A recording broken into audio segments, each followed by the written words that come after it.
Okay, so my name is James. I'm going to be doing my very first YouTube video on fish keeping and basic general maintenance of fish tanks and what you should do and what you should not do for beginners.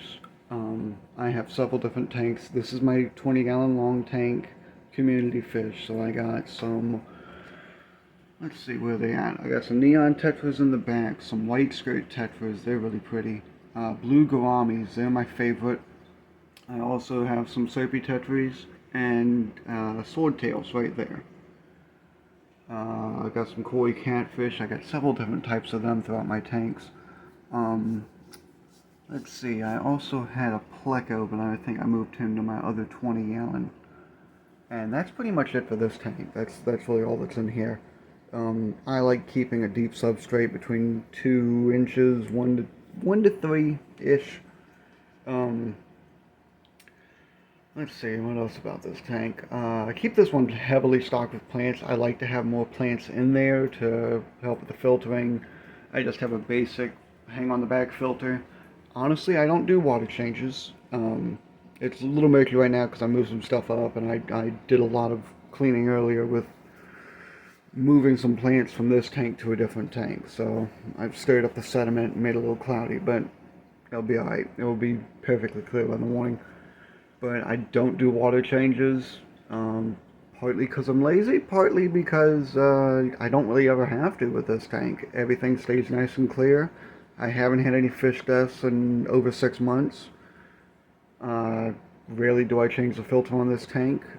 Temperature stays good because it stays around 73, 74 in my room, so that's pretty much what the water stays out year round.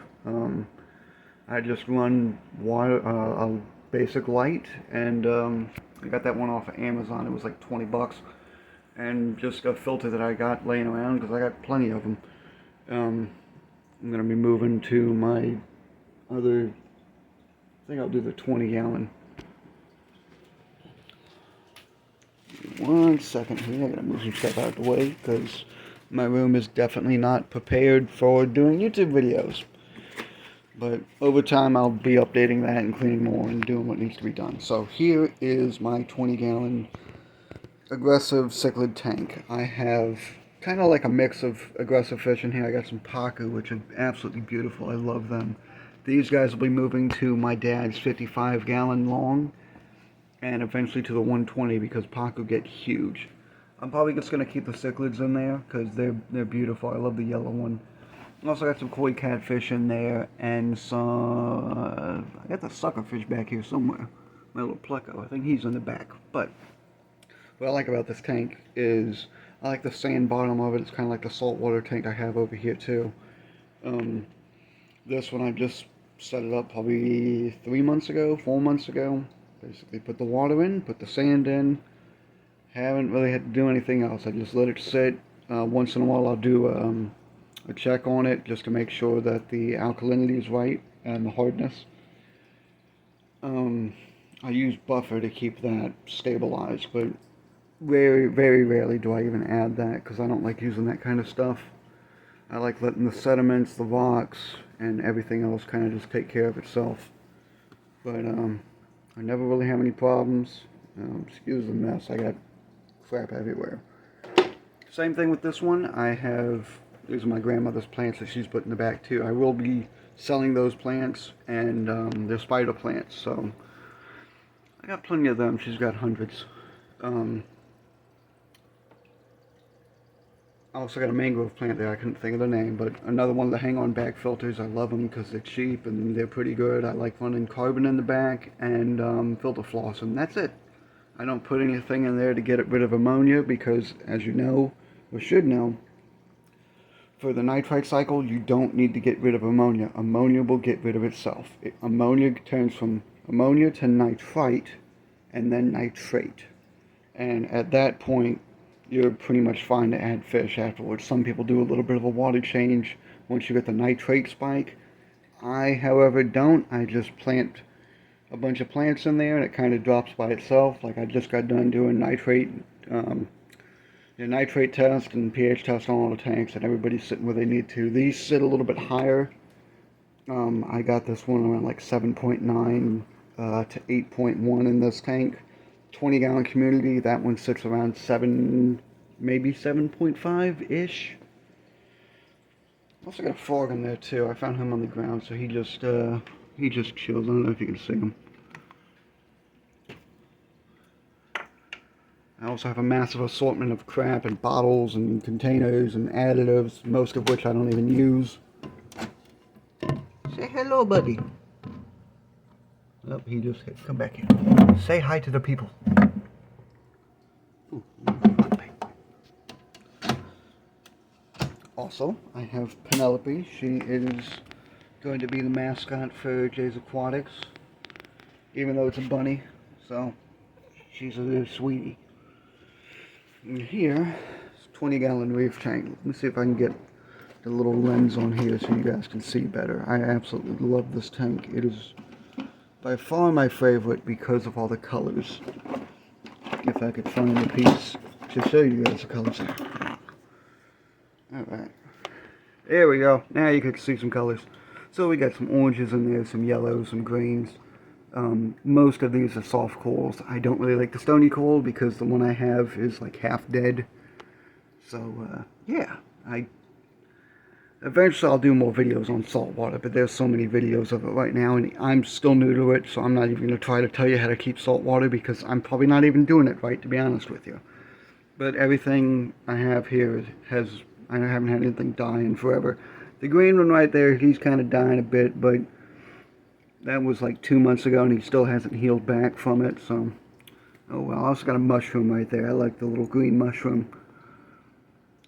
And I got some Zoanthids around here somewhere. I think that's the yellow ones right there.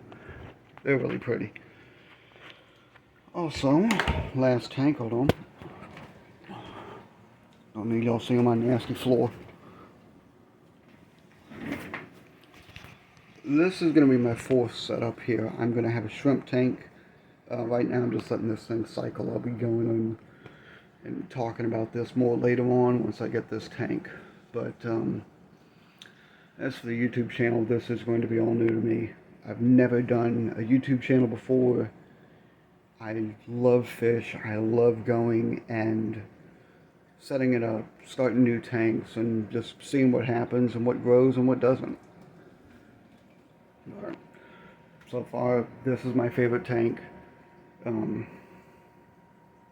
Between this and the saltwater, they're very close. I love this tank. Honestly, if you're a beginner, I would just get gravel, put some water in it. You can go and start the nitrate cycle several ways. Some people will go add ammonia. Don't use household. Use whatever ammonia you can get at the store. Go on Amazon. There's different brands. If you want to go the straight ammonia route. Or you can add food to it. You can add plant waste to it. Just anything organic that's going to break down and turn into ammonia. You'll be fine. Let it sit for, you can let it sit for a few weeks, few months, how comfortable you feel. And then I would start adding plants. This plant isn't doing so well. I got this one when it was like half dead anyway. So it's trying to stay alive, mainly. That grows like crazy. I recommend for beginners, get as much of that Java moss as you can. It does get everywhere. It gets sucked into that filter back here. Let's see if you can see that. But it will get sucked into there, and I gotta clean that out once in a while. But it doesn't really bother me too much. It just takes 5 minutes, throw it in the sink, take it apart. If you're gonna start fish, you're gonna start doing this, be prepared to get messy, be prepared to spend a little bit of money too. I think with all these tanks together, I'm probably about $2,500 with all 4 of them. A lot of the stuff I didn't really have to buy though. Like I bought special filters and stuff like that for the saltwater tank, and I realized that I didn't even need any of them. So I'm just running a hang-on filter with a grow light on the back, and making a homemade, I think it's algae reactor or algae scrubber. That's what it is. But that's pretty much it for the tank tool or whatever. I would just go through, add your ammonia in, add food, add something to get the cycle started, throw some plants in, and let the tank sit It's going to get a little cloudy. Let it clear up. You can do a water change after the nitrate cycle's done. I never do, and I've never had an issue. Like I said, it's been many months since I've had a fish die in here. This tank's been, this was originally, I don't remember what I used this for. It was, I think I just had tetras in here at one point, and I had a 10-gallon community. I moved everything from the 10-gallon to this one, so I kind of like overloaded this one a bit. This one's heavily stocked. I'm not adding any more fish to this. I was kind of thinking, okay, maybe I'd screw up one day and something would die. What the hell that is? What the hell is it?